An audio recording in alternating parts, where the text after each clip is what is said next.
So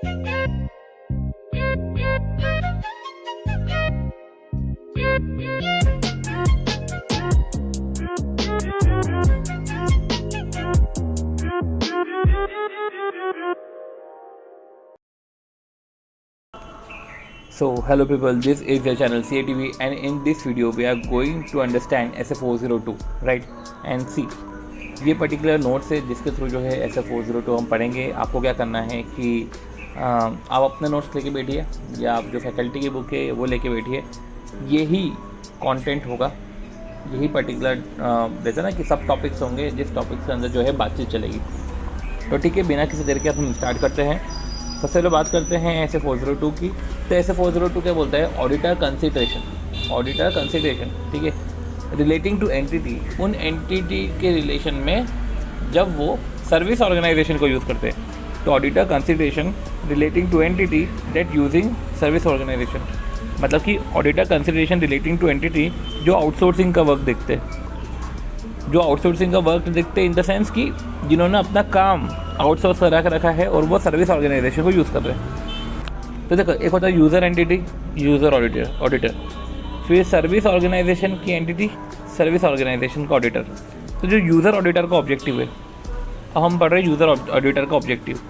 अब देखो user auditor का ऑब्जेक्टिव क्या है, इधर हम पढ़ेंगे यूज़र ऑडिटर का ऑब्जेक्टिव क्या है। सबसे पहले ऑडिटर का ये ऑब्जेक्टिव रहता है कि जो यूज़र एंटिटी है वो किस तरीके की नेचर ऑफ सर्विस ऑर्गेनाइजेशन से रहती है। दूसरा, वो जो सर्विसेज ले रही है उसका सिग्निफिकेंस कितना है यूज़र एंटिटी में, ठीक है। तो nature and significance of service provided by service organisation. And तीसरा, दिस सर्विसेज, अब ये सर्विसेज वो सर्विस ऑर्गेनाइजेशन को यूज़ कर रहे हैं, तो how it affect the internal control, वो किस तरीके से इंटरनल कंट्रोल अफेक्ट कर रहे हैं यूज़र एंटिटी के जो रेलेवेंट टू द ऑडिट है। हम सारे इंटरनल कंट्रोल की बात नहीं कर रहे, बच्चे हुए को तो आप अफेक्ट करो, कोई दिक्कत नहीं, पर how it affect the user entity internal control जो रेलेवेंट टू द ऑडिट है। फिर relevant to the audit, sufficient to identify and assess the risk of material statement and then फिर रिस्पॉन्स टू दोज रिस्क। तो nature and significance of service, how it affect the entity control relevant for the audit, ठीक है। Sufficient to identify and assess the risk of material statement, ठीक है, ताकि हम जो है sufficient to identify and assess the risk of material statement हम कर सकें। एंड देन फिर response to those assess the risk, मतलब बात ये है हमको रिस्पॉन्स कर, ठीक है, design and perform audit procedure to response ना। तो इधर भी फर्दर ऑडिट प्रोसीजर की हम बात करेंगे, राइट, कि जब किसी सर्विस ऑर्गेनाइजेशन से अगर अच्छा प्रॉपर एक नेचर ऑफ सर्विसेज एंड एक प्रॉपर सिग्निफिकेंस ऑफ सर्विस अब जब हम यूज़ करते हैं, अगर वो internal control relevant to the audit पे इफेक्ट करता है, तो ऑब्वियस सी बात है कि हमको आइडेंटिफाई और असेस करना चाहिए risk of material statement and then फिर उस पर जो है रिस्पॉन्स भी करना चाहिए। तो इस ऐसे में जो है हम ये बहुत सारी टर्म्स पढ़ने वाले हैं, राइट, इन द सेंस कि 4 टर्म्स पढ़ेंगे। एक तो user entity, user auditor, service organisation entity, service organisation auditor. देखो, बात करते हैं यूज़र एंटिटी की। तो यूज़र एंटिटी मतलब क्या? यूज़र एंटिटी मतलब कि जिसके फिनेंशियल स्टेटमेंट का ऑडिट हो रहा है। यूज़र ऑडिटर कौन होता है? जो रिपोर्ट दे रहा है फिनेंशियल स्टेटमेंट के ऊपर, जो रिपोर्ट दे रहा है फिनेंशियल स्टेटमेंट के ऊपर। फिर आती है बात सर्विस ऑर्गेनाइजेशन की। सर्विस ऑर्गेनाइजेशन प्रोवाइड कर रहा है सर्विसेज जो रेलेवेंट है टू द फिनेंशियल रिपोर्टिंग। और सर्विस ऑडिटर क्या होता है? जो रिपोर्ट देता है सर्विस ऑर्गेनाइजेशन पर।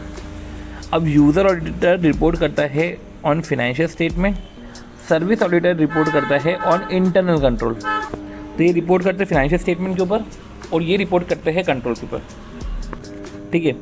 तो ये जो है रिपोर्ट करते हैं फिनेंशियल स्टेटमेंट के ऊपर और ये जो है रिपोर्ट करते हैं वो कंट्रोल्स के ऊपर रिपोर्ट करते हैं, राइट, इंटरनल कंट्रोल के ऊपर जो है रिपोर्ट करता है। तो हमने क्या किया कि हमने समझा कि ऑडिटर का कंसिडरेशन क्या है, रिलेटिंग टू एंटिटी जो सर्विस ऑर्गेनाइजेशन की सर्विसेज यूज़ कर रहा है। अब ऑडिटर तो कंसीडर करता ही है ना, अंडरस्टैंड करता है nature and significance of service, किस तरीके से वो इंटरनल कंट्रोल जो रेलेवेंट टू द ऑडिट है उस पर अफेक्ट कर रहा है, दूसरे पे अफेक्ट करो कोई दिक्कत नहीं, जो रेलेवेंट टू द ऑडिट है उस पर कितना अफेक्ट कर रहा है। फिर identifying and assessing the risk of material statement and designing audit procedure in response to those assessed risk accordingly. फिर हमने टर्मिनोलॉजी पढ़ी। अब हम थोड़ा सा माहौल बनाते हैं। माहौल इन द सेंस कि देखो, एक क्लाइंट होता है जो सर्विस ऑर्गेनाइजेशन, मतलब कि एक यूज़र होता है जो सर्विस ऑर्गेनाइजेशन का यूज़ करता है कहीं के लिए, उसे ट्रांजैक्शन को एग्जीक्यूट करने के लिए, ठीक है।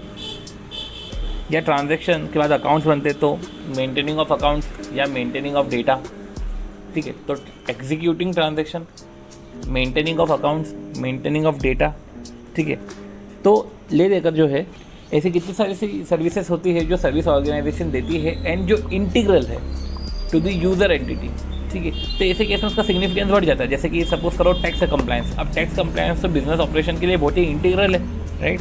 तो सिग्निफिकेंस तो है, इसलिए जो है ऑडिटर को कंसिडर करना पड़ता है एक्टिविटी, ठीक है, अंडरटुक ऑफ सर्विस ऑर्गेनाइजेशन, या हम बोल सकते हैं कि controls at service organisation to determine कि वेदर जो एक्टिविटी है are relevant for the audit, ठीक है, and to assess their effect on audit risk. तो नोट करना कि हम सारी सर्विसेज पे ध्यान नहीं देंगे, वो सर्विसेज पे ध्यान देंगे जो रेलेवेंट है to the audit of financial statement. तो देखो मैंने अभी आपको बोला कि हम पहले अंडरस्टैंडिंग लेंगे किस तरीके का nature of services, significance of services and how it affect the internal control relating to the audit, right, identifying and assessing the risk of material misstatement and response to the audit procedure, response to the those assessed risk, ये हो गया। अब auditor जो है understanding लेगा about the services provided by service organisation. अभी हमने बोला ना nature of services, significance of services, तो सबसे पहले सर्विसेज जो प्रोवाइड कर रहे हैं उस पर एक अंडरस्टैंडिंग ले लो तो समझ में आ जाएगा कि वो कितना सिग्निफिकेंट है। तो सबसे पहला पॉइंट आता है कि वही nature and significance of service, ठीक है, including effect on the internal control. ये तो हमने देख लिया कि नेचर ऑफ सर्विस है और सिग्निफिकेंस ऑफ सर्विसेज है, राइट। तो अभी अपन ने देखा कि nature and significance of services, ठीक है, ये हमने देखा, क्या देखा, ये नेचर, ये इतना सिग्निफिकेंस है। दूसरा, ठीक है, nature and materiality of the transaction and financial reporting process affected by service organisation, कि nature and materiality of the transaction की जो सर्विसेज सर्विस ऑर्गेनाइजेशन दे रही है तो किस मटेरियल लेवल पे जो है ट्रांजेक्शन्स को अफेक्ट कर रही है, इन द सेंस कि जो ट्रांजेक्शन प्रोसेस कर रही है वो फिनेंशियल रिपोर्टिंग प्रोसेस कर रही है वो कितने मटेरियल है। अभी हमने पढ़ा nature of service and significance, क्या ये सिग्निफिकेंस है। अब सिग्निफिकेंस तो हमने पता कर लिया, तो मटेरियलिटी भी देखो ना, तो nature and materiality of the transaction process and जो है फिनेंशियल रिपोर्टिंग प्रोसेस। तो सिग्निफिकेंस है तो मटेरियलिटी है, तो उससे ही अपन जोड़ के मटेरियलिटी का पॉइंट लेके आ जाता है कि nature and materiality of the transaction process and financial reporting processes affected by service organisation.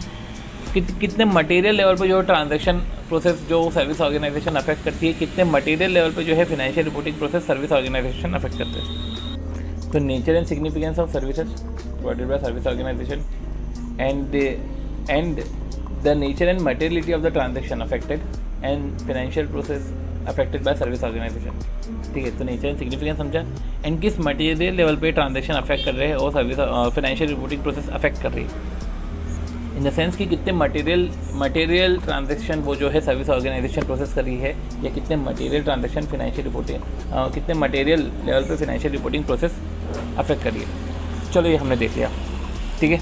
तीसरा, फिर बात आती है डिग्री ऑफ इंटरेक्शन, ठीक है। तो user entity and service organisation के बीच में कितना डिग्री ऑफ इंटरेक्शन है, ठीक है। एंड देखो अंडरस्टैंड कर रहे हैं ना service provided by service organisation, तो हमने सिग्निफिकेंस समझ लिया, उसकी मटेरियलिटी देख ली, क्या इतने मटेरियल ट्रांजेक्शन ये प्रोसेस कर रहे हैं। फिर ये पर दो तीन चीज़ें बिहेवियरल है कि किस तरीके से ये है जो इंटरेक्शन करते हैं, कितना इंटरेक्शन है, डिग्री ऑफ इंटरेक्शन, इनका degree of interaction between activities of service organisation and those of user entity.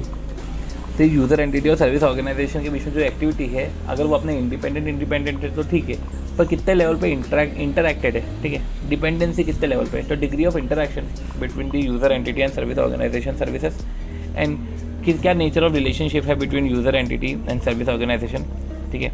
इनके कॉन्टेक्चुअल टर्म्स क्या है for the activity undertaking by the service organisation, right.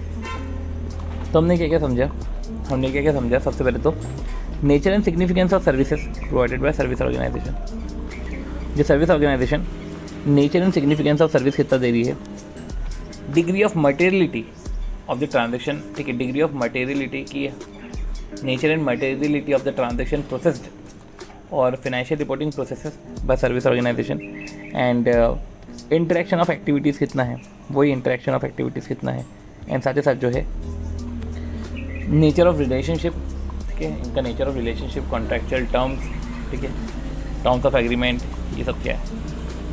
तो एक तरीके से हमने जो है अंडरस्टैंडिंग तो ले ली, ठीक है। अब देखो ऑडिटर की कंसीडरेशंस क्या है, ठीक है। अब हमको क्या कंसीडर करना पड़ेगा, ठीक है। हमने अंडरस्टैंडिंग तो ले ली, राइट, हमने ऑब्जेक्टिव भी समझ लिया। अब हमको जो है क्या करना है, राइट।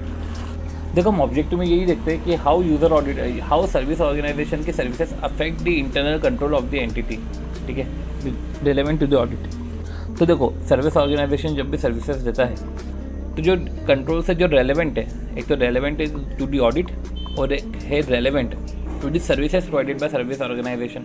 कि जो सर्विस ऑर्गेनाइजेशन सर्विसेज दे रहा है तो कुछ इंटरनल कंट्रोल जो रेलेवेंट है उस सर्विस के रिस्पेक्ट में, और इंटरनल कंट्रोल कुछ रेलेवेंट है to the audit of financial statement. तो ऐसे केस में जो है हम दोनों कंट्रोल्स को देखते हैं कि प्रॉपर्ली इम्प्लीमेंट हुआ है, डिज़ाइन एंड इम्प्लीमेंट हुए कि नहीं हुए, ठीक है। तो design and implementation of internal control, वो इंटरनल कंट्रोल जो रेलेवेंट है to the services and relevant है to the audit of financial statement. बाकी एक जो है ऑडिटर का ऑब्जेक्टिव बता देना कि nature and significance of services provided by service organisation and how it affect the internal control relevant to the audit. तो ये एक बेसिस हो जाता है to identify and assess the risk of material statement and response to those assessed risk. अब point ये है कि अगर आप अंडरस्टैंडिंग जो है ले सको तो बहुत ही अच्छी बात है, nature and significance of services in सब की। अगर नहीं ले रहे हो, ठीक है, अगर आप अंडरस्टैंडिंग ले लो फ्रॉम द यूज़र एंटिटी तो बहुत ही अच्छी बात है, राइट। तो आप अंडरस्टैंडिंग ले लो तो बहुत ही अच्छी बात है। पर अगर आप अंडरस्टैंडिंग नहीं ले पाए तो ऐसे केस में आप ये फॉलोइंग प्रोसीजर लगाते हो अंडरस्टैंड करने के लिए, राइट। क्या करते हो, बहुत सारे तरीके होते हैं। The user auditor enable to understand and obtain the understanding by the following. सबसे पहले तो T1 T2 रिपोर्ट, ये रिपोर्ट बोल सकता है, ठीक है। टाइप 1 और टाइप 2 रिपोर्ट जो है वो ऑब्टेन कर सकता है अगर अवेलेबल हो तो, ठीक है। कॉन्टैक्टिंग, देखो या तो रिपोर्ट मंगवा ले या तो उनसे फ़ोन पे बात कर ले, क्या सर आपके nature and significance of service और इंटरनल कंट्रोल के एक बार देखना था कि आपके यहाँ प्रॉपर इंटरनल कंट्रोल ये सब है कि नहीं है। तो T1 T2 रिपोर्ट देख ली, हमने उनसे कांटेक्ट कर लिया, चलो कुछ नहीं तो हम खुद ही विजिट करके आ गए, ठीक है। या तो हमने किसी दूसरे ऑडिटर को बोला कि तू इन्फॉर्मेशन प्रोवाइड कर ले about the relevant control at SO.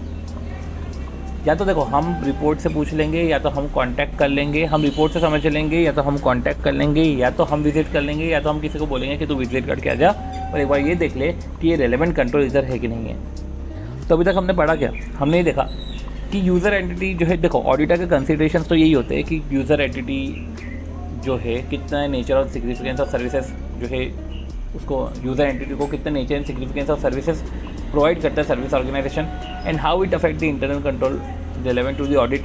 And फिर हम ये भी देखते हैं कि क्या डिज़ाइन इम्प्लीमेंटेशन एंड मेंटेनेंस है इंटरनल कंट्रोल का, वो इंटरनल कंट्रोल जो रेलेवेंट है to the services of the service organisation and relevant है for the audit. And then फिर ये देखते हैं कि हम यूज़र एंटिटी, हम सर्विस ऑर्गेनाइजेशन की अंडरस्टैंडिंग लेते हैं। अंडरस्टैंडिंग ले पाए तो ठीक है, नहीं ले पाए तो हम रिपोर्ट के थ्रू कॉन्टैक्ट करके या खुद ही विजिट करके, या तो हम किसी अनदर ऑडिटर को बोले कि वो रिलेटेड कंट्रोल के ऊपर हमको इन्फॉर्मेशन प्रोवाइड करे। अब पॉइंट ये है कि इस पर एक थोड़ा सा डीप में क्वेश्चन आया था कि किस तरीके से nature and significance of service आप जान सकते हो। देखो nature and significance of nature of service किस तरीके से जान सकते हो, आपने जो है उनका यूज़र मैनुअल देखा, कॉन्ट्रैक्ट्स देख रहे हो, एग्रीमेंट्स देख रहे हो, राइट, मैनेजमेंट से रिटर्न रिप्रेजेंटेशन ले लिया, राइट। तो आपने पूछ लिया, आपने यूज़र मैनुअल देख लिया, आपने कॉन्ट्रैक्ट्स पढ़ लिए, इस तरीके से नेचर ऑफ सर्विस आप जान सकते हो। अब देखो हमको तो एक तरीके से nature and significance of service तो देखना ही देखना है, एंड साथ ही साथ सर्विस ऑर्गेनाइजेशन के कंट्रोल भी देखना है, उसकी भी अंडरस्टैंडिंग लेनी थी। अगर अंडरस्टैंडिंग कंट्रोल उसकी ले पाए तो ठीक है, नहीं तो हम इस तरीके से कंट्रोल की जानकारी लेते हैं। अब हम जो है अंडरस्टैंडिंग लेंगे कंट्रोल्स की एट सब सर्विस ऑर्गेनाइजेशन। अब पॉइंट ये है कि हम अभी तो हम सर्विस ऑर्गेनाइजेशन की अंडरस्टैंडिंग ले रहे थे इन सब के थ्रू, पर हमें जो है अब सब सर्विस ऑर्गेनाइजेशन के कंट्रोल की क्यों अंडरस्टैंडिंग लेनी है या क्यों इन्फॉर्मेशन को गैदर करना है। तो बोला गया है कि अगर जो यूज़र एंटिटी, देखो अगर सर्विस ऑर्गेनाइजेशन है, ठीक है, अगर वो सब सर्विस ऑर्गेनाइजेशन की सर्विसेज को यूज़ कर रहा है, ठीक है, तो ऐसे केस में सर्विस ऑर्गेनाइजेशन का जो ऑडिटर है जो अपनी रिपोर्ट इशू करता है, रिपोर्ट ऑन इंटरनल कंट्रोल, जो सर्विस ऑर्गेनाइजेशन का ऑडिटर है ना, वो रिपोर्ट इशू करता है and report on the internal control issue करता है। हमने इधर देखा था कि जो सर्विस ऑडिटर है वो एश्योरेंस रिपोर्ट देता है कंट्रोल के ऊपर। तो एक जो सर्विस ऑडिटर है वो सर्विस ऑर्गेनाइजेशन के कंट्रोल्स के ऊपर जो है रिपोर्ट करता है। अब क्या है समझो, अगर सर्विस ऑर्गेनाइजेशन ही कुछ जो है एक एक्सटेंट लेवल ऑफ सर्विस जो है वो सब सर्विस ऑर्गेनाइजेशन की यूज़ कर रहा है, ठीक है। तो अब ऐसे केस में सर्विस ऑडिटर अपनी रिपोर्ट में या तो इंक्लूड कर देगा सब सर्विस ऑर्गेनाइजेशन के कंट्रोल ऑब्जेक्टिव, ठीक है, क्योंकि वो जब सर्विस ऑर्गेनाइजेशन के कंट्रोल ऑब्जेक्टिव या सर्विस ऑर्गेनाइजेशन के कंट्रोल पे रिपोर्ट कर रहा है, तो ऐसे केस में या तो वो सब सर्विस ऑर्गेनाइजेशन की रिपोर्ट रिलेवेंट कंट्रोल ऑब्जेक्टिव को इंक्लूड करेगा, राइट। तो ये दो चीज़ें हैं, वो या तो इंक्लूड कर सकता है नहीं कर सकता। कौन सी दो चीज़ें? एक तो सब सर्विस ऑर्गेनाइजेशन के relevant control objective and related control उनका डिस्क्रिप्शन, ठीक है। तो related control in the service organisation की डिस्क्रिप्शन ऑफ सिस्टम, ठीक है, डिस्क्रिप्शन ऑफ सिस्टम। तो देखो रिलेवेंट कंट्रोल ऑब्जेक्टिव वो सब सर्विस ऑर्गेनाइजेशन के इंक्लूड करेगा, या तो जो है रिलेटेड कंट्रोल का डिस्क्रिप्शन और रिलेटेड कंट्रोल भी सर्विस ऑर्गेनाइजेशन। एक तो रेलेवेंट कंट्रोल ऑब्जेक्टिव एंड जो सर्विस ऑर्गेनाइजेशन का जब वो डिस्क्रिप्शन ऑफ सिस्टम है, ठीक है। तो सर्विस ऑर्गेनाइजेशन की डिस्क्रिप्शन ऑफ सिस्टम में वो रिलेटेड कंट्रोल को इंक्लूड कर सकता है, राइट। सी तो क्या है कि रेलेवेंट कंट्रोल ऑब्जेक्टिव ऑफ सब सर्विस ऑर्गेनाइजेशन का रेलेवेंट कंट्रोल ऑब्जेक्टिव। दूसरा कि रिलेटेड कंट्रोल्स, क्योंकि अगर वही सब सर्विस ऑर्गेनाइजेशन की सर्विसेज को यूज़ कर रहा है एक सर्विस ऑर्गेनाइजेशन, तो ऐसे केस में सर्विस ऑर्गेनाइजेशन के डिस्क्रिप्शन ऑफ सिस्टम में एंड स्कोप इन ऑडिट में, देखो सर्विस ऑर्गेनाइजेशन के डिस्क्रिप्शन ऑफ सिस्टम में या तो वो रिलेटेड कंट्रोल्स को भी पुट कर सकता है कि देखो ये हम सर्विस ऑर्गेनाइजेशन का एक सर्विस डिस्क्रिप्शन बता रहे हैं, इसमें ये कंट्रोल्स जो है वो सब सर्विस ऑर्गेनाइजेशन के थ्रू हमको मिलते हैं। तो या तो वो रेलेवेंट कंट्रोल ऑब्जेक्टिव वो सब सर्विस ऑर्गेनाइजेशन का बताएगा, सर्विस ऑर्गेनाइजेशन के डिस्क्रिप्शन ऑफ सिस्टम में उन रिलेटेड कंट्रोल्स के बारे में बताएगा, या तो वो इंक्लूड करेगा अपने स्कोप ऑफ ऑडिट में वो सारे रिलेटेड कंट्रोल्स, वो सारे कंट्रोल्स जो सब सर्विस ऑर्गेनाइजेशन प्रोवाइड कर रहा है, तो उसको बोलेंगे इंक्लूसिव मेथड। अगर वो नहीं कर रहा है तो उसको बोलेंगे एक्सक्लूसिव मेथड, जिसको हम बोलते हैं कार्व आउट मेथड, जिसको हम बोलते हैं, हाँ ठीक है। तो इंक्लूसिव मेथड और कार्व आउट रिपोर्ट, ठीक है। अब देखो, अब पॉइंट ये होता है कि ये तो मेथड हो गया कि या तो वो इंक्लूड करेगा कंट्रोल ऑब्जेक्टिव, वो related control in service organisation description of system, right, वो related control in service organisation description of system and in scope of audit, वो सारे कंट्रोल्स को इंक्लूड कर सकता है, या तो वो एक्सक्लूड करेगा, वो कार्व आउट मेथड हमने समझा। पर रिपोर्ट जो है वो दो तरीके की होती है, T1 रिपोर्ट और T2 रिपोर्ट। पर T1 रिपोर्ट और T2 रिपोर्ट ऐसी नहीं है कि T1 रिपोर्ट कार्विन मेथड की है और T2 report carve out method की है, ऐसा बिल्कुल भी नहीं है। देखो अब T1 T2 रिपोर्ट का क्या है कि एक यूज़र एंटिटी, देखो समझो पहले हम वापस से बोलते हैं कि यूज़र एंटिटी सर्विस ऑर्गेनाइजेशन की सर्विसेज को यूज़ कर रहा है, इसकी नेचर और सिग्निफिकेंस समझे। अब एज ए यूज़र एंटिटी मेरे को सर्विस ऑर्गेनाइजेशन के कंट्रोल्स के बारे में जानना था। अब कंट्रोल्स के बारे में जानना था तो अपने चार तरीके पड़े थे, T1 रिपोर्ट, T2 रिपोर्ट जो था, एक तो होता है कि मैं ही कॉन्टैक्ट कर लूँ, मैं ही विजिट कर लूँ, या किसी अदर को बोल दूँ कि तो रिलेटेड कंट्रोल्स के बारे में बता दे। अब जब मैं ऑडिट करने गया सर्विस ऑर्गेनाइजेशन का, तो मेरे को बताया कि कुछ सर्विसेज तो ये सब सर्विस ऑर्गेनाइजेशन से यूज़ करता है। तो अब अगर सर्विस ऑडिटर की जो रिपोर्ट है, अब फिर वो देखो कि क्या उसके रिपोर्ट में उसने रेलेवेंट कंट्रोल ऑब्जेक्टिव ऑफ सब सर्विस ऑर्गेनाइजेशन, वो सब सर्विस ऑर्गेनाइजेशन जो है वो सर्विसेज दे रहा है, तो वो रिलेटेड कंट्रोल्स उसके बारे में डिस्क्रिप्शन डाल दे क्या, क्योंकि सर्विस ऑर्गेनाइजेशन के पास तो ये सब नहीं है। वो रिलेटेड कंट्रोल्स का डिस्क्रिप्शन जो सब सर्विस ऑर्गेनाइजेशन सर्विसेज प्रोवाइड कर रही है, वो क्या सर्विस ऑर्गेनाइजेशन के डिस्क्रिप्शन ऑफ सिस्टम में इंसर्ट करे तो वो कार्विन मेथड है, अदरवाइज वो कार्व आउट मेथड है, ठीक है। अब पॉइंट ये है कि T1 रिपोर्ट और T2 रिपोर्ट, इसमें भी ऐसा हो सकता है कि इंक्लूड करे या नहीं करे। देखो रिपोर्ट के टाइप अलग अलग है, पर इसमें भी हो सकता है कि वो कंट्रोल्स को इंक्लूड करे कि नहीं करे, ठीक है। कंट्रोल्स को इंक्लूड नहीं करे इन द सेंस कि जो कंट्रोल्स है जो सब सर्विस ऑर्गेनाइजेशन में, तो T1 और T2 रिपोर्ट भी जो है एक्सक्लूड कर सकते हैं, वो हटा सकते हैं। क्या हटा सकते हैं कि भैया जो कंट्रोल्स है एट सब सर्विस ऑर्गेनाइजेशन, ठीक है, या T1 T2 रिपोर्ट एक्सक्लूड कर सकते हैं, ठीक है, controls at sub service organisation की। या मैं तो सर्विस ऑर्गेनाइजेशन की कंट्रोल की बात कर रहा हूँ, अगर ये कुछ सर्विसेज अगर जो है सब सर्विस ऑर्गेनाइजेशन प्रोवाइड कर रहा है तो वो मेरे स्कोप में नहीं है, मैं तो सर्विस ऑर्गेनाइजेशन के कंट्रोल के बारे में बात कर रहा हूँ। तो ऐसे केस में एक्सक्लूड कर सकती है कि controls at service organisation and services provided by the sub service organisation and controls at sub service organisation जो and services provided by sub service organisation जो relevant to the audit of user entity financial statement. अब point ये है कि अगर इसने exclude करा, ठीक है, पर यूज़र एंटिटी के यूज़र ऑडिटर को लग रहा है कि वो रेलेवेंट है, ठीक है, तो ऐसे केस में वो ऐसे लगाता है, वो अप्लाई ऐसे इन sub service organisation in the sense कि जिस तरीके से वो कंट्रोल जानने के लिए यूज़र सर्विस ऑर्गेनाइजेशन के पास आएगा T1 T2 रिपोर्ट के थ्रू या कांटेक्ट करके या तो विजिट करके, तो ऐसे केस में जो है यही ऐसे वो सब सर्विस ऑर्गेनाइजेशन पे भी लगा देगा। अब पॉइंट ये है कि जितनी इंटेंसिटी से वो सर्विस ऑर्गेनाइजेशन को चेक करा था, सर्विस ऑर्गेनाइजेशन के रिलेटेड कंट्रोल को चेक करा था, डिपेंड करता है कि किस तरीके का nature and extent of work है, किस तरीके का nature and extent of work है जो यूज़र ऑडिटर जो है परफॉर्म करेगा। वो डिपेंड करता है कि nature and extent of services provide कर रहा है सब सर्विस ऑर्गेनाइजेशन, ठीक है, और कितना जो है इम्पैक्ट करता है वो यूज़र एंटिटी पे, ठीक है। तो ऐसे केस में वो उतनी इंटेंसिटी से फिर वो काम होगा। तो देखो पॉइंट ये है कि हम सर्विस ऑर्गेनाइजेशन के पास तो बिल्कुल भी नहीं जाते, जाने का काम ही नहीं पड़ता हमको। बट ये भी है कि अगर हमको यूज़र एंटिटी के रिकॉर्ड से सर्विस ऑर्गेनाइजेशन के बारे में समझ में नहीं आ रहा है, तो ऐसे केस में हम तो सर्विस ऑर्गेनाइजेशन के पास ही जाएंगे। और ऐसे केस में जो है हम बोलेंगे कि देखो यूज़र एंटिटी के इतने सारे ट्रांजैक्शन हैं, कुछ ट्रांजैक्शन आपके यहाँ से हो रहे हैं, तो मुझे आपके कंट्रोल से एक बार चेक करने पड़ेंगे, क्योंकि यूज़र एंटिटी के रिकॉर्ड से मुझे समझ में बिल्कुल नहीं आ रहा है। तो ऐसे केस में अगर फर्दर ऑडिट प्रोसीजर भी करना रहे तो फर्दर ऑडिट प्रोसीजर भी कर सकते हैं।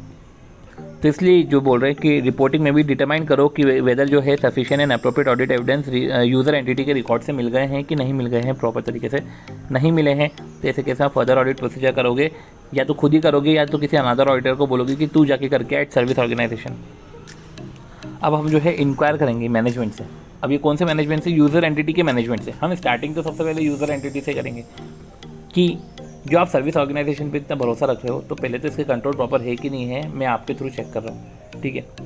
नहीं तो मैं उधर ही फर्दर ऑडिट प्रोसीजर लगाऊंगा, जो भी है मैं अंडरस्टैंडिंग करूँगा कंट्रोल्स की। पर देखो इंक्वायर कर रहा है मैनेजमेंट से कि क्या सर्विस ऑर्गेनाइजेशन के ऑडिटर ने क्या रिपोर्ट करा है कि कुछ फ्रॉड कि उनके ऑर्गेनाइजेशन में फ्रॉड हुआ है, या सर्विस ऑर्गेनाइजेशन के कुछ नॉन कंप्लायंस हुए हैं, कुछ मिस स्टेटमेंट करे हैं, ठीक है, जो अफेक्ट करा है financial statement of user entity. तो एक बार इनसे ही पूछ लो यूज़र एंटिटी के मैनेजमेंट से कि क्या सर्विस ऑर्गेनाइजेशन ने रिपोर्ट करे हैं कुछ फ्रॉड के इंस्टेंसेस, कि कुछ नॉन कंप्लायंस हुआ है, कुछ मिस स्टेटमेंट है जो करेक्ट नहीं हुए हैं, जो अफेक्ट करा है financial statement of user entity. क्योंकि आप सर्विसेज ले रहे हो ना, अब इंटरनल कंट्रोल लगाने की जिम्मेदारी भी आपकी थी। अब आपने ये किसी को कुछ सर्विसेज आपने दूसरे से ली है, तो एक बार ये देख लो ना कि उनके कंट्रोल प्रॉपर है कि नहीं है, इसकी भी जिम्मेदारी आपकी थी। तो एक बार हम आपसे ही पूछ लेते हैं कि उन्होंने कुछ रिपोर्ट करा है क्या फ्रॉड मिस स्टेटमेंट जो आपके फाइनेंशियल स्टेटमेंट को अफेक्ट कर रहा है। और अगर ऐसा कुछ होता है, ठीक है, तो आपका एंटिटी चेंज हो जाएगा। एक यूज़र एंटिटी का यूज़र ऑडिटर का जो है एंटिटी तो चेंज हो गई, ठीक है। फिर बात आती है टाइप 1 रिपोर्ट और टाइप 2 रिपोर्ट की, ठीक है। और टाइप 1 रिपोर्ट और टाइप 2 रिपोर्ट के बाद ये ओवर होता है, ठीक है, पर्टिकुलर ऐसे। टाइप 1 रिपोर्ट क्या होता है और टाइप 2 रिपोर्ट क्या होता है? सी, टाइप 1 रिपोर्ट में report on the description and design of internal control, ठीक है। तो इंटरनल कंट्रोल का डिज़ाइन एंड डिस्क्रिप्शन, तो report on the description and design of internal control at service organisation, कि सर्विस ऑर्गेनाइजेशन में ये internal control है, ठीक है।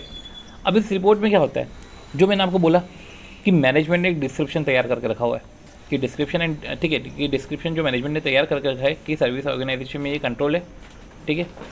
उसके कंट्रोल ऑब्जेक्टिव ये है, ठीक है, कंट्रोल और कंट्रोल ऑब्जेक्टिव। तो कंट्रोल से कंट्रोल ऑब्जेक्टिव है एंड ये किस डेट पे इंप्लीमेंट हुए हैं, तो देखो यही लिखा हुआ है description of internal control system, जो एक कंट्रोल एक मैनेजमेंट ही बताएगा कि देखो इंटरनल कंट्रोल सिस्टम का डिस्क्रिप्शन ये है, क्योंकि जिम्मेदारी तो इनकी है ना प्रिपेयर करने की, इम्प्लीमेंट करने की। तो description of internal control system ये है, ये कंट्रोल ऑब्जेक्टिव है, ये रिलेटेड कंट्रोल्स है, और ये इस तारीख को that have been design and implement at the related specified date. तो एक कॉलम बनाओ कि इंटरनल कंट्रोल सिस्टम है, कंट्रोल ऑब्जेक्टिव है, रिलेटेड कंट्रोल्स है, ये पर्टिकुलर जो है ये डिज़ाइन और इम्प्लीमेंट हो चुके हैं और ये कब इम्प्लीमेंट हुए हैं। और साथ ही साथ एक दूसरा पैरा आता है जहाँ पे ऑडिटर अपना ओपिनियन देता है कि वेदर ये डिस्क्रिप्शन प्रॉपर है कि नहीं है, वेदर कंट्रोल ऑब्जेक्टिव मीट हुए हैं कि नहीं हुए हैं, राइट, वो ये प्रॉपर तरीके से इम्प्लीमेंट हुए हैं कि नहीं हुए। तो देखो T2 रिपोर्ट में भी यही है, जैसे हम भी इधर बोल रहे हैं description of internal control system, एक कंट्रोल ऑब्जेक्टिव, ठीक है, in description of internal control system और control objective and related control ये इस तारीख को इम्प्लीमेंट हुए हैं। तो देखो इधर भी ऐसा ही है कि डिस्क्रिप्शन, इसमें कंट्रोल ऑब्जेक्टिव नहीं है, इसमें कंट्रोल ऑब्जेक्टिव नहीं है, बाकी description, design and operating effectiveness of control तो है कि डिस्क्रिप्शन, डिज़ाइन एंड ये पर्टिकुलर जो है ऑपरेटिंग इफेक्टिवनेस ऑफ कंट्रोल। इसमें नया पॉइंट क्या है, ऑपरेटिंग इफेक्टिवनेस। इस टाइप 2 रिपोर्ट में वो ऑपरेटिंग इफेक्टिवनेस के बारे में बताता है, ठीक है। तो डिस्क्रिप्शन, ओके 1 सेकेंड, इसमें जो है वो कंट्रोल ऑब्जेक्टिव भी है। तो report on the description, design, operating effectiveness, तो जो एक डिस्क्रिप्शन है जो मैनेजमेंट तैयार करके रखेगा कि ये सिस्टम है, ये कंट्रोल ऑब्जेक्टिव है, ये रिलेटेड कंट्रोल है, ये इस तारीख को इम्प्लीमेंट हुए हैं, ये सब चीज़ें बता के रखेगा कि पर्टिकुलर डेट पे इम्प्लीमेंट हुए हैं। इंपॉर्टेंट क्या है कि ऑपरेटिंग इफेक्टिवनेस, इस कंट्रोल का ऑपरेटिंग इफेक्टिवनेस, तो इस कंट्रोल का पर्टिकुलर ऑपरेटिंग इफेक्टिवनेस जो है इस T2 रिपोर्ट में बताएंगे कि ऑपरेटिंग इफेक्टिवनेस है कि नहीं है। ठीक है, तो पहले तो ये मैनेजमेंट बताएगा, ठीक है, फिर जो है ऑडिटर उस पर रिपोर्ट करेगा, एक रीजनेबल एश्योरेंस देगा, ठीक है, कंट्रोल ऑब्जेक्टिव अचीव है कि नहीं है, क्या ऑपरेटिंग इफेक्टिवनेस है कि नहीं है, राइट। तो इतना कुछ बड़ा नहीं है जितना बड़ा इधर लिखा हुआ है, राइट। कुछ पॉइंट ऊपर लिखा हुआ है, एक बार वो ऊपर वाले पॉइंट भी देख लेते हैं कि if a service organisation use करता है सब सर्विस ऑर्गेनाइजेशन, तो सर्विस ऑर्गेनाइजेशन रिपोर्ट में या तो वो इंक्लूड करेंगे या तो एक्सक्लूड करेंगे सब सर्विस ऑर्गेनाइजेशन के रेलेवेंट कंट्रोल ऑब्जेक्टिव। ये तो हमने पढ़ा ही था। और सर्विस ऑर्गेनाइजेशन के कंट्रोल्स में वो कंट्रोल्स का description and related control in the service organisation description of system, ठीक है, कि अपने डिस्क्रिप्शन ऑफ सिस्टम में वो एक्सक्लूड कर सकते हैं उनके control objective and relevant control, ठीक है। तो वो कार्विन मेथड और कार्व आउट मेथड ये सब हमने पढ़ा था, तो इसको हम डिलीट कर सकते हैं। अब मई 18 के ओल्ड सिलेबस में क्वेश्चन आया था जो 9th पॉइंट है and 10th point other point है। तो एक बार हम अदर पॉइंट देख लेते हैं। देखो कुछ अदर पॉइंट ये है कि अभी देखो इस पूरे ऐसे में हमने क्या करा है कि हमने यूज़र एंटिटी की अंडरस्टैंडिंग ली थी कि किस तरीके से वो सर्विस ऑर्गेनाइजेशन की सर्विसेज लेता है, नेचर एंड सिग्निफिकेंस, एंड किस तरीके से वो इंटरनल कंट्रोल में अफेक्ट करता है। अब nature and significance of services है वो सर्विस ऑर्गेनाइजेशन की ले रहा है, तो ऐसे केस में उसको इसके कंट्रोल जानना भी ज़रूरी है, उसके पास जो है तरीके थे कंट्रोल जानने के, ठीक है। तो हमने एक ऑडिटर ऑब्जेक्टिव देखा, फिर उसके बाद हमने अंडरस्टैंडिंग ली, यूज़र एंटिटी में ही अंडरस्टैंडिंग ली कि नेचर एंड सिग्निफिकेंस, ठीक है, किस मटेरियलिटी लेवल पे कितने मटेरियल ट्रांजेक्शन और प्रोसेस करते हैं, फाइनेंशियल रिपोर्टिंग वो प्रोसेस कर रहे हैं, ठीक है। उसके बाद जो है कितना इंटरेक्शन है, इनका डिग्री ऑफ रिलेशनशिप क्या है, इनकी एक्टिविटीज़ के बीच में इंटरेक्शन कितना है। फिर मैं सर्विस ऑर्गेनाइजेशन के कंट्रोल के बारे में जानूंगा। तो पहले मैंने ये माहौल समझ लिया, मैंने फिर सर्विस ऑर्गेनाइजेशन के कंट्रोल्स के बारे में जाना, और कंट्रोल्स के बारे में जानने के इतने सारे तरीके थे। फिर हम जो है हम कंट्रोल समझ लेते हैं सर्विस ऑर्गेनाइजेशन के, कि हमने यहाँ का तो समझ लिया, अब हम वहाँ का समझ लेते हैं, ठीक है। तो हमने देखा कि उसमें भी T1 और T2 रिपोर्ट होती है, उसमें भी अगर सर्विस ऑर्गेनाइजेशन अगर सब सर्विस ऑर्गेनाइजेशन के कंट्रोल यूज़ कर रहा है तो रेलेवेंट कंट्रोल ऑब्जेक्टिव और सर्विस ऑर्गेनाइजेशन के कंट्रोल के डिस्क्रिप्शन में उस सर्विस ऑर्गेनाइजेशन के रिलेटेड कंट्रोल्स वो डाल सकता है या नहीं डाल सकता, इसको कार्विन कार्व आउट मेथड बोलते हैं। और बाकी हमने T1 और T2 मेथड देखी। फिर जो है हम ले देकर क्या करते हैं कि रिपोर्टिंग के केस में कि हम तो सबसे पहले यूज़र एंटिटी के थ्रू ही सर्विस ऑर्गेनाइजेशन को जानने की कोशिश करते हैं, अदरवाइज़ नहीं मिलती है इन्फॉर्मेशन तो हम फर्दर ऑडिट प्रोसीजर लगाते हैं, ठीक है। और फर्दर ऑडिट प्रोसीजर से हमको अगर जानकारी मिल रही है, ठीक है, तो ठीक है, अदरवाइज़ जो है हम मॉडिफाई कर देते हैं अपनी ओपिनियन। ये सब हमने देखा और हमने T1 और T2 रिपोर्ट के बारे में समझा। अब ये सब हम काय के लिए कर रहे हैं, ये सब हम इसलिए कर रहे हैं, ये हम 10वां पॉइंट पढ़ रहे हैं, ये सब हम इसलिए कर रहे हैं ताकि हमारा जो है ऑडिट प्रोसीजर जब हम यूज़र एंटिटी का करें तो उसका एंटी ऑफ ऑडिट प्रोसीजर पे फ़र्क रहता है। जैसे टेस्ट ऑफ कंट्रोल्स होता है ना, तो टेस्ट ऑफ कंट्रोल्स आपका सब्सटेंटिव प्रोसीजर पे अफेक्ट करता है।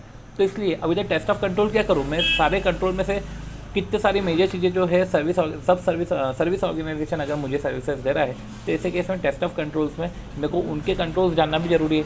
इनफैक्ट अगर वो सब सर्विस ऑर्गेनाइजेशन को यूज़ कर रहे हैं तो ऐसे केस में मेरे को सब सर्विस ऑर्गेनाइजेशन के कंट्रोल भी जानना ज़रूरी है। अगर मेरे को T1 और T2 रिपोर्ट से इनकी जानकारी नहीं मिलती है तो, या तो सर्विस ऑडिटर की रिपोर्ट से इनकी जानकारी नहीं मिलती है तो T1 T2 रिपोर्ट तो छोड़ो, सर्विस ऑडिटर के रिपोर्ट से अगर मेरे को उसकी जानकारी नहीं मिलती है तो। अब देखो अदर पॉइंट्स में हमने यही पढ़ा कि सर्विस ऑर्गेनाइजेशन जो है वो क्लाइंट को अफेक्ट करता है। मैं इधर यूज़र की बात कर रहा हूँ कि सर्विस ऑर्गेनाइजेशन यूज़र को तो अफेक्ट करता ही है, ठीक है।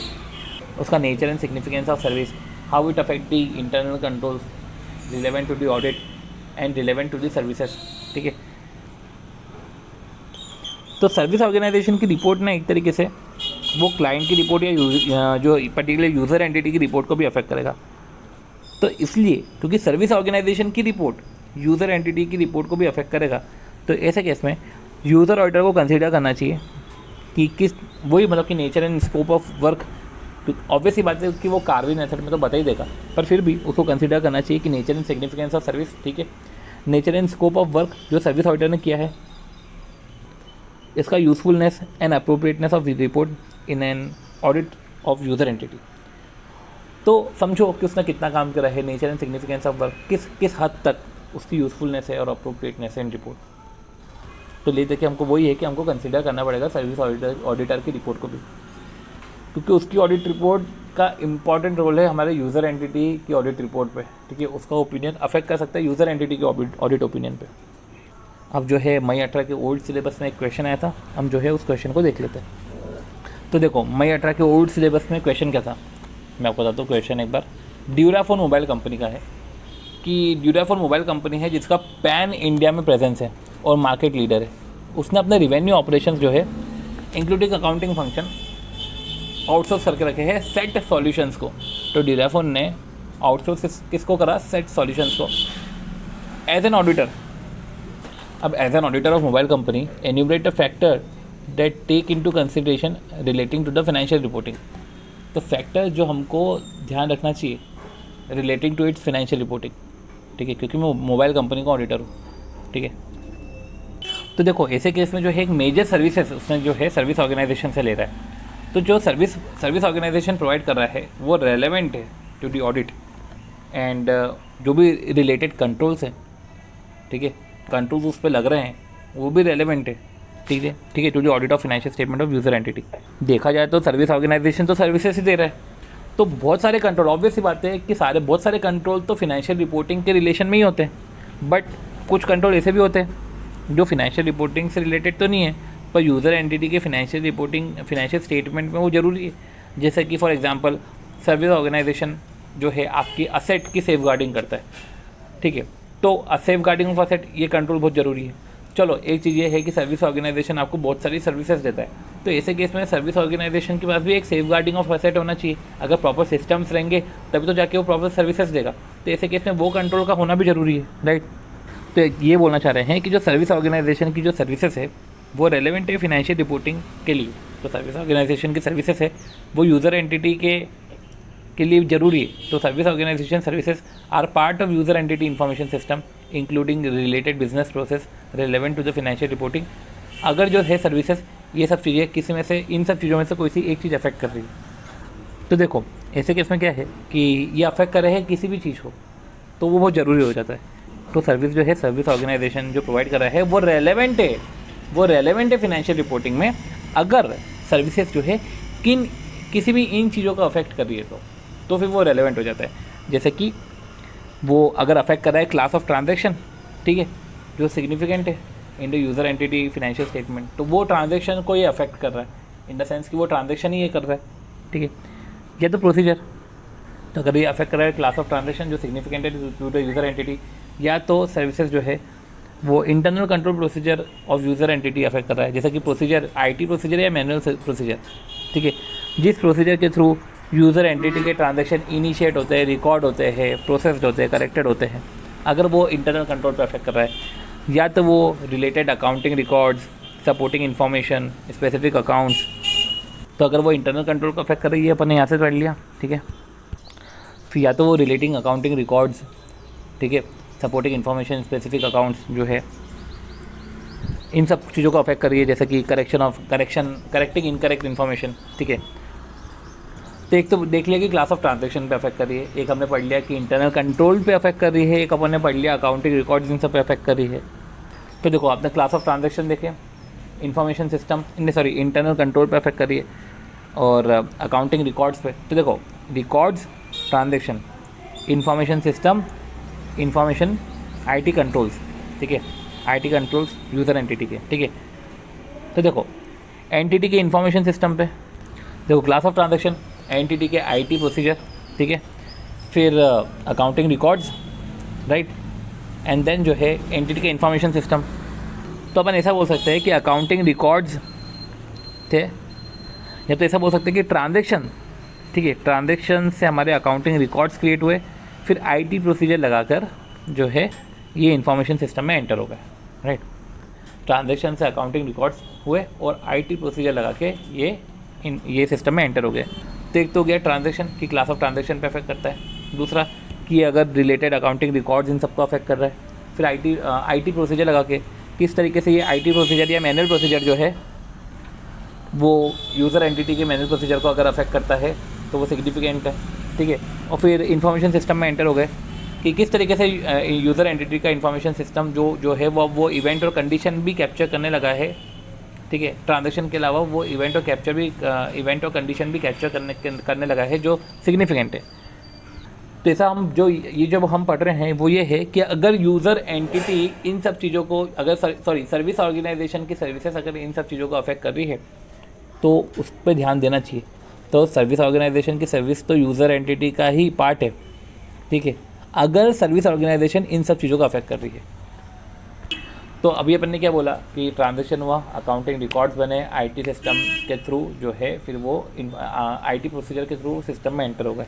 अब फिनेंशियल रिपोर्टिंग, ठीक है, तो अगर वो फिनेंशियल रिपोर्टिंग प्रोसेस को अफेक्ट कर रहा है, ठीक है, यूज़र एंटिटी की सर्विसेज जो है, अगर वो सर्विस ऑर्गेनाइजेशन की सर्विसेज जो है वो अगर वो फिनेंशियल रिपोर्टिंग प्रोसेस को अफेक्ट कर रहा है, ठीक है, कंट्रोल्स अफेक्ट कर रहा है, कंट्रोल्स जो है वो अफेक्ट कर रहा है, फिनेंशियल रिपोर्टिंग प्रोसेस अफेक्ट कर रहा है, अकाउंटिंग एस्टीमेट और डिस्क्लोजर्स में अफेक्ट कर रहा है, ठीक है। तो कंट्रोल सराउंडिंग जर्नल एंट्रीज, ठीक है, controls surrounding journal entries including कुछ non standard journal entries use to record non recurring unusual transaction और एडजस्टमेंट। तो देखो ऐसा है, अपन ऐसा बोल सकते हैं कि ट्रांजेक्शन से रिकॉर्ड्स बने, रिकॉर्ड्स से के बाद आईटी प्रोसीजर के थ्रू वो इन्फॉर्मेशन सिस्टम में एंटर हो गए।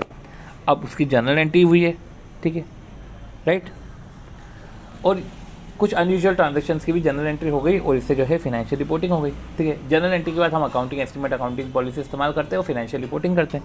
तो इस तरीके से पूरी फ्लो में अपन ने जो है ये ABCDEF 6 पॉइंट पढ़े।